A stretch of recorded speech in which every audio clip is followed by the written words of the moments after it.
Hi everyone, स्वागत है आपका अपने एप्लीकेशन साथ ही साथ अपने यूट्यूब चैनल केजी पॉलिटेक्निक पे। हम उम्मीद करते हैं आप लोग स्वस्थ होंगे, मस्त होंगे और अच्छे से पढ़ रहे होंगे। तो आज हम लोग रूट लोकस टेक्निक के मदद से हम लोग रूट लोकस का एक न्यूमेरिकल बनाने जा रहे हैं जो कि आपके एग्जाम 2020 में पूछा गया है, जो कि एक स्पेशल केस का न्यूमेरिकल है। तो उसको हम लोग डिस्कस करते हैं। देखिए हमारा न्यूमेरिकल क्या था कि sketch the root locus of the system with open loop transfer function, जिसमें कि फंक्शन का वैल्यू क्या था जीएस इंटू में एच एस का के इंटू में एस प्लस के 2 और इंटू में एस प्लस के 3 अपॉन में एस प्लस के 1 और एस माइनस के 1। तो इसको हम लोग कैसे देखेंगे और कैसे जानेंगे कि ये स्पेशल केस का है। तो पहले हम इसका पोल्स और जीरोज निकाल लेंगे, उससे हमको पता चलेगा कि यह स्पेशल केस का है या नहीं है। सबसे पहले यही काम करना है। क्वेश्चन देखिए तो पहले चेक करिए कि यह स्पेशल केस का है कि नहीं। अगर स्पेशल केस का है तो उसको स्पेशल केस से ही बनाना है, क्योंकि उससे आसानी से वो बनेगा और जल्दी बनेगा। तो देखिए सबसे पहले इसमें गिवन क्या दिया, एक हमारा जीएस का वैल्यू दे दिया, जीएस एच एस का वैल्यू। तो अब हम लोग यहाँ पर से पोल्स और जीरोज निकाल लेंगे। क्या निकाल लेंगे? Poles and zeros. तो यहाँ से हम लोग सोल्यूशन की ओर चलते हैं। तो पहले हम लोग लिख लेते हैं कि क्या दिया था। तो जीएस इंटू में हमारा एच एस का जो वैल्यू दिया है वो हमारा क्या दिया है, के इंटू में एस प्लस के 2 और इंटू में दिया है एस प्लस के 3 और अपॉन में दिया है हमारा एस प्लस के 1 और इंटू में फिर हमारा दिया है एस माइनस के 1। अब यहाँ पर से पोल्स और जीरोज निकाल लेते हैं। तो सबसे पहले हम लोग निकालते हैं पोल्स। पोल्स में यस का वैल्यू हमारा क्या क्या हो सकता है। पोल हमारा क्या होता है, नीचे वाला डिनोमिनेटर टर्म होता है। तो यस प्लस 1 इजकल टू 0 करिएगा, यस प्लस के 1 इजकल टू 0 जब करिएगा तो यस इजकल टू मेरा वैल्यू क्या आएगा, माइनस के 1। तो यहाँ पर एक वैल्यू हमारा आया पोल्स का, वो -1 आया। उसी तरीके से यस माइनस के 1 करिएगा तो इसका वैल्यू हमारा क्या आएगा, यस माइनस 1 इजकल टू 0 करिएगा तो यस इजकल टू 1। तो यहाँ पर से दूसरा हमारा पोल का वैल्यू जो आया वो 1 आया। यहाँ तो कोई दिक्कत नहीं। अब हम लोग चलते हैं नेक्स्ट। पोल तो निकल गया, अब हम लोग निकालते हैं जीरोज। जीरोज का वैल्यू हम लोग निकालते हैं जीरो का। यहाँ पर लिख देते हैं ZERO जीरो। जीरोज का वैल्यू हम लोग निकालते हैं। यहाँ यस का वैल्यू पुट करिए। तो पहला क्या है, यस प्लस के 2 इजकल टू 0 करिए, यस प्लस के 2 इजकल टू 0 करिएगा तो यस का वैल्यू हमारा क्या आएगा, माइनस के 2। ये तो आप लोग को अब याद गया होगा कैसे ये आता है। तो एक हमारा हो गया -2। उसके बाद हम लोग देखते हैं फिर से हमारा क्या है, यस प्लस के 3 इजकल टू 0 करेंगे तो यहाँ से हमारा यस का वैल्यू जो आएगा वो आएगा माइनस के 3। तो हमारा एक वैल्यू आ गया क्या, माइनस के 3। अब इसको हम लोग पहले प्लॉट कर लेते हैं, उसके बाद देखते हैं क्या यह स्पेशल केस का केस है या नहीं है। तो सबसे पहले देखिए हम यहाँ पर एक प्लेन ले लिए हैं जे ओमेगा। यहाँ पर एक आप प्लेन देख रहे होंगे, तो एक हमारा जो है वो इमेजिनरी एक्सिस है, एक हमारा रियल एक्सिस है। तो यहाँ पर हम वैल्यू को पुट करते हैं। तो सबसे पहले हम पोल्स को पुट करते हैं। तो पोल हमारा कहाँ है, -1 पर है।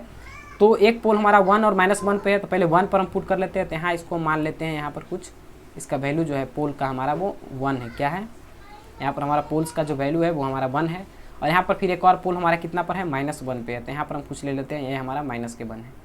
उसी तरीके से हमारे जीरोज को ले लेते हैं। तो जीरोज हमारा एक -2 पे है, तो यहाँ पर मान लेते हैं कुछ, यहाँ पर हमारा -2 है और एक जीरोज हमारा -3 पर है। तो यहाँ पर हम जीरोज को पहले इस तरीके से रिप्रेजेंट करते हैं। तो एक जो हमारा है वो -3 पे है, तो इसको हम लोग -3 मान लेते हैं। अब देखिए हमारा स्पेशल केस ये आ रहा है कि नहीं आ रहा है। तो हमारा स्पेशल केस फर्स्ट क्या कहा था कि अगर आपका रियल एक्सिस पर दो एडजेसेंट पोल है देखिए, और दो एडजेसेंट जीरोज हो, तब यहाँ पर हमारा यह जो है वो स्पेशल केस के अंतर्गत आता है। तो यहाँ पर से हमको ब्रेक पॉइंट निकालना होता है। तो ब्रेक पॉइंट जब आप निकालिएगा तो वहाँ पर दो निकलता है, एक ब्रेक इन पॉइंट निकलता है और एक ब्रेक पॉइंट निकलता है। तो यहाँ पर से ये पोल्स है, तो पोल्स आपस में जब ये दोनों लड़का है, ये दोनों ही लड़का है, तो ये आपस में लड़ेगा। जब आप एक ही रूम में रहेगा तो लड़ेगा तो क्या होगा, अपना रूम खाली करेगा। तो यहाँ पर एक पॉइंट मिलेगा जहाँ पर से कि एक कोई दूसरा जगह चल गया दूसरा रूम में, और एक फिर दूसरा जगह रूम में चल गया। तो यहाँ से ये ग्राफ हमारा निकलना शुरू होगा। यहाँ से निकलने के बाद फिर ये आपस में मिलता है। तो मिलता कहाँ है, तो दोनों जीरोज के पास। वहाँ पर हम आपको बताए भी थे कि जो हमारा जो अबे पॉइंट होता है, ब्रेक अबे पॉइंट जो होता है वो दोनों पोल के बीच में होता है, और जो ब्रेक इन पॉइंट होता है वो दोनों जीरोज के बीच में होता है। मतलब यहाँ से निकलेगा और यहाँ पर टर्मिनेट करेगा। तो अब हमारा जो सबसे इंपॉर्टेंट काम है वो क्या है कि ब्रेक पॉइंट को फाइंड आउट करना है। तब यहाँ पर हम लोग लिखेंगे now we have to find the break point. क्या लिखेंगे, now we have to find break point. To find break point क्या लिखेंगे, ब्रेक पॉइंट। अब ब्रेक पॉइंट निकालने के लिए हम सबसे आसान तरीका क्या बताए थे कि इसको आप एस मानिए, इसको बी एस मानिए। पहले पुट कर दीजिए एस का वैल्यू हमारा क्या है, तो एस का हमारा वैल्यू है एस प्लस के 2 और इंटू में हमारा क्या दिया है, इंटू में हमारा है एस प्लस के 3। इसको जब आप कैलकुलेट करिएगा तो क्या आएगा, एस इंटू में एस स्क्वायर हो गया और प्लस के एस 3s और फिर 2 इंटू में एस, तो कुल मिलाकर हो गया कितना, 3s और 2s 5s। ये तो आपको आता होगा कि कैसे हम ये करते हैं, इसको मल्टीप्लाई करते हैं। तो यहाँ हो गया 5s और इंटू में 2 और इंटू में 3, 2 इंटू में 3 क्या हो जाएगा, प्लस के 6 हो जाएगा। तो ये हमारा जो है वो ए एस का वैल्यू है। किसका वैल्यू है? ए एस का वैल्यू है। तो अब हम लोग इसका ए डैश एस निकाल लेते हैं, मतलब इसका डिफ्रेंसिएशन निकालते हैं। तो डिफ्रेंसिएशन का वैल्यू क्या होगा? एस स्क्वायर का डिफ्रेंसिएशन 2s होगा और 5s का डिफ्रेंसिएशन हमारा कितना हो जाएगा? 5 हो जाएगा। तो 2s और प्लस के 5 हो गया और कांस्टेंट का डिफ्रेंसिएशन 0 होता है, तो ये खत्म हो गया।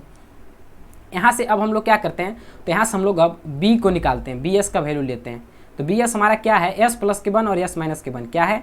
s प्लस के 1 और इंटू में हमारा दिया है s माइनस के 1। इसको मल्टीप्लाई करिएगा तो क्या होगा? s इंटू में s स्क्वायर हो जाएगा, s इंटू में -1 माइनस के s हो जाएगा और 1 प्लस 1 इंटू में s क्या हो जाएगा? प्लस के s हो जाएगा और यहाँ पर 1 और इंटू में -1 क्या हो जाएगा? माइनस के s 1 हो जाएगा। यहाँ पर से s और s आपस में कट जाएगा, s और s हमारा जो है वो क्या हो जाएगा आपस में? ये वाला s और ये वाला s कट जाएगा, बचेगा क्या हमारा? तो हमारा बचेगा ओवरऑल bs का जो वैल्यू बचेगा वो क्या बचेगा? s स्क्वायर माइनस के 1। तो ये हमारा bs का वैल्यू है। अब इसका हम लोग b डैश s निकाल लेते हैं। b डैश s निकालेंगे तो हमारा क्या होगा? s स्क्वायर का डिफ्रेंसिएशन क्या होता है? 2s होता है और 1 का डिफ्रेंसिएशन 0, तो मतलब 2s यहाँ पर हो गया। अब हम जो एक फार्मूला पढ़े थे उस फार्मूला को हम लोग यहाँ पे देखिए लिखते हैं। यहाँ पे आपको यहाँ पर एक फार्मूला जो हम पढ़े थे, क्या पढ़े थे कि ऊपर वाले का डिफ्रेंसिएशन इंटू में नीचे वाले का टर्म, ऊपर वाले का डिफ्रेंसिएशन इंटू में नीचे वाले का टर्म और माइनस के नीचे वाला का डिफ्रेंसिएशन और इंटू में ऊपर वाला टर्म, तो इसको करके इक्वल टू 0। अब इस वैल्यू को पुट करिए। ए डैश एस का वैल्यू क्या है? 2s प्लस के 5 क्या है? यहाँ से इसका वैल्यू है 2s प्लस के 5 देखिए कुछ इस तरीके से लिखते हैं, यस हम इस तरीके से लिखते हैं, इसलिए कंफ्यूज नहीं करना है कहाँ पर 5 है और कहाँ पर यस है। ये हमारा हो गया 2s प्लस के 5। bs का वैल्यू कितना था? s स्क्वायर माइनस के 1 क्या है? s स्क्वायर माइनस के 1। अब यहाँ पर माइनस b डैश s का वैल्यू कितना आया था? हमारा b डैश s का वैल्यू आया था 2s और as का वैल्यू हमारा कितना है? तो as का हमारा वैल्यू है s स्क्वायर प्लस के 5s प्लस के 6। तो इसी को हम लोग पुट करते हैं, s स्क्वायर प्लस के 5s और प्लस के हमारा हो गया 6 इक्वल टू 0। अब इसको सॉल्व करिए तो ये क्या होगा? 2s इंटू में s स्क्वायर 2s क्यूब हो जाएगा, तो यहाँ पर लिखते हैं 2s क्यूब। अब यहाँ पर से फिर देखिए 2s को -1 से मल्टीप्लाई करिएगा तो होगा क्या? माइनस के 2s। उसी तरीके से 5 को हम s स्क्वायर से मल्टीप्लाई करेंगे तो ये होगा प्लस के 5s स्क्वायर और यहाँ प्लस 5 और -1 से मल्टीप्लाई करिएगा तो माइनस के 5 हो गया।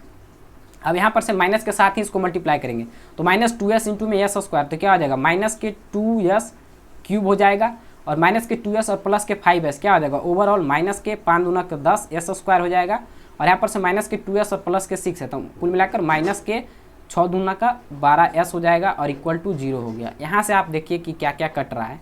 तो यहाँ से आप देख सकते हैं कि हमारा माइनस के 2s क्यूब और यहाँ पर 2s क्यूब कट गया और कुछ कट रहा है देखिए, और हमारा अब कुछ नहीं कट रहा है। अब सब घटक के लिखाएगा इसका वैल्यू, एक्चुअल वैल्यू जो होगा वो लिखाएगा। तब यहाँ पर से इसका वैल्यू लिखते हैं। तो पहले क्या हो गया?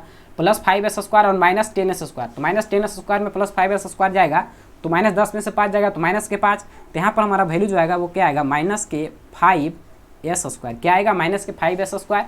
ठीक है, अब हम लोग निकालते हैं यस का वैल्यू। तो यस हमारा कहाँ कहाँ पर है? तो -2s और माइनस के 12s, तो -12s और माइनस के 2s क्या आ जाएगा? माइनस के 14s हो जाएगा। अब यहाँ पर कांस्टेंट टर्म क्या है? माइनस के 5, तो यहाँ पर लिख देते हैं माइनस के 5 इक्वल टू 0। अब इसको लेफ्ट साइड से राइट साइड लाइएगा तो सारा का सारा पॉजिटिव हो जाएगा। तो यहाँ पर से हम एक और इसको डायरेक्टली ऐसे लिख सकते हैं कि 5s स्क्वायर प्लस के 14s और यहाँ पर प्लस के 5 इक्वल टू हमारा जो होगा वो क्या होगा? प्लस के 5 इक्वल टू 0 होगा। अब इसको कैलकुलेटर में जब आप पुट करिएगा तो इसका वैल्यू हमारा क्या आता है वो हम डायरेक्टली आप लिख देते हैं। आप कैलकुलेटर आपको कैसियो मिलता है तो कैसियो में डायरेक्टली आप इक्वेशन को पुट करके वैल्यू को निकाल सकते हैं, नहीं तो इसको फिर फैक्टर में तोड़ना पड़ेगा, उसके बाद वैल्यू आएगा। वैल्यू तो आता ही है, लेकिन कैलकुलेटर जब हमको यूज करने का है तो क्यों हम अपना टाइम बर्बाद करें, डायरेक्टली हम वैल्यू को निकाल लेंगे। तो यहाँ से हमारा यस का वैल्यू कुछ आता है, वो देखिए हम नोट डाउन कर लिए थे। क्या आया था? मेरा वैल्यू आता है एक -2.37। क्या आता है? -2.37 और एक वैल्यू हमारा आता है माइनस के 0.42, माइनस के 0.42, दो वैल्यू हमको मिलता है। तो यहाँ पर से हमारा यस का वैल्यू निकल गया। अब हमको मेन काम करना है। तो देखिए यहाँ पर -0.42 किसके किसके बीच का पॉइंट है? तो -0.42 हमारा ये जो है दोनों पोल के बीच का पॉइंट है। यहाँ पर कुछ हमारा होगा -0.42, इसके आधा से कुछ पहले। तो मान लेते हैं कि यहाँ पर हमारा जो है वो है माइनस के 0.42 है। ठीक है, अच्छा ये तो हो गया। अब एक हमारा है -2.37, ये किसके किसके बीच का होगा? तो ये 2 और 3 के बीच का होगा, मतलब 2 से थोड़ा सा ज़्यादा, 2.5 से कम, मतलब कुल मिलाकर यहाँ पे इसका वैल्यू कुछ होगा। मान लेते हैं यहाँ पे है, तो यहाँ पर इसका वैल्यू हमारा क्या है? माइनस के 2.37। क्या है? माइनस के 2.37। अब हमको जो है वो हमारा रूट लोकस बनाने का प्रक्रिया शुरू करना है। अब हम लोग देखिए क्या करते हैं। तो हम क्या बोले थे कि दोनों पोल्स के बीच में, दोनों जब पोल्स होता है, पोल्स के बीच का जो हमारा ब्रेक पॉइंट आया है, यहाँ इस पॉइंट को हम लोग ब्रेक अवे पॉइंट करते हैं। यहाँ से हमारा जो है वो टूटेगा, निकलेगा। तो यहाँ पर से निकला। और क्या बोले थे कि दोनों जीरोज के जो पॉइंट आता है, उस पॉइंट को, दोनों जीरोज के बीच का जो पॉइंट आता है, जो हम निकालते हैं ब्रेक पॉइंट, उसको हम लोग कहते हैं ब्रेक इन पॉइंट। क्या कहते हैं? Break in point. तो ब्रेक अवे पॉइंट से निकलेगा और ब्रेक इन पर जाके ये रुक जाएगा। तो यहाँ पर से देखिए क्या होगा, ऐसे हमारा निकलेगा और इस तरीके से होते हुए सर्कल का फॉर्म लेते हुए यहाँ पर आ जाएगा। यहाँ से देखिए निकलेगा यहाँ से, लेकिन हम बना रहे हैं, देखिए कुछ इस तरीके से सर्कल हमारा बनेगा। और फिर यहाँ तो देखिए निकलेगा कैसे, उसको हम लोग एरो से रिप्रेजेंट करते हैं। तो देखिए हमारा निकला जो है वो कुछ इस तरीके से यहाँ निकला है, इस पॉइंट से निकला है, मैंने पोल्स के पास से निकला है और जीरोज के पास आके रुक गया है। यहाँ पर फिर दोनों आपस में ये मिल गया है, इस तरीके से आएगा। अच्छा, अब यहाँ पे आ गया। तो अब क्या करना है, तो हमारा दोनों लड़का लड़ा आपस में, लड़ा तो फिर इसको रूम मिला नहीं, तो ये क्या किया, सब अपना अपना गर्लफ्रेंड के पास चल गया, मतलब जीरोज के पास चल जाएगा। तो यहाँ पर देखिए ये जीरोज है। तब हमारा जो अब ये बनेगा वो कुछ इस तरीके से बनेगा। कैसे बनेगा वो देखिए, यहाँ पर से ये आया और यहाँ पर आके मिल गया, मतलब एक इधर की ओर बनेगा और एक हमारा जो रूट है वो इधर की ओर चला आएगा। तो इस तरीके से हमारा ये ग्राफ बनता है, मतलब ये हमारा जो है रूट लोकस बनता है। तो यहाँ पर ये पूरा सोल्यूशन हो गया। आप चाहें तो यहाँ पर लिख सकते हैं कि ये जो हमारा है वो क्या है, ब्रेक आउट पॉइंट है। और ये जो हमारा है उसको हम लोग कहते हैं ब्रेक इन पॉइंट। क्या कहते हैं? Break in point. यहाँ पर आके मिल रहा है और यहाँ पर से आउट हो रहा है। तो इस तरीके से आपको रूट लोकस इसका बनाना है, जो कि आपको बहुत ही आसानी से समझ में आ गया होगा। तो ये क्वेश्चन में कुछ था, कुछ भी नहीं था, बस इजी था।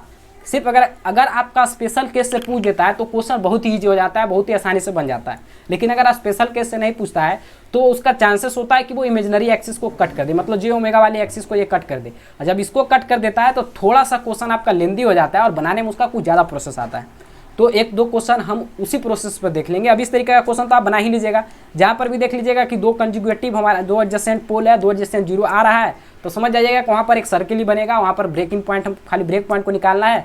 ब्रेक पॉइंट को निकालिएगा तो एक ब्रेकिंग पॉइंट निकलेगा, एक हमारा ब्रेकआउट पॉइंट निकलेगा। ब्रेकआउट पॉइंट कहाँ होगा? दोनों पोल्स के बीच में ब्रेकआउट पॉइंट होगा, दोनों जीरोज के बीच में हमारा ब्रेकिंग पॉइंट होगा, मतलब पोल से हमारा जो निकलेगा और जीरोज पर आके टर्मिनेट हो जाएगा। तो इस तरीके से आपको बनाना है।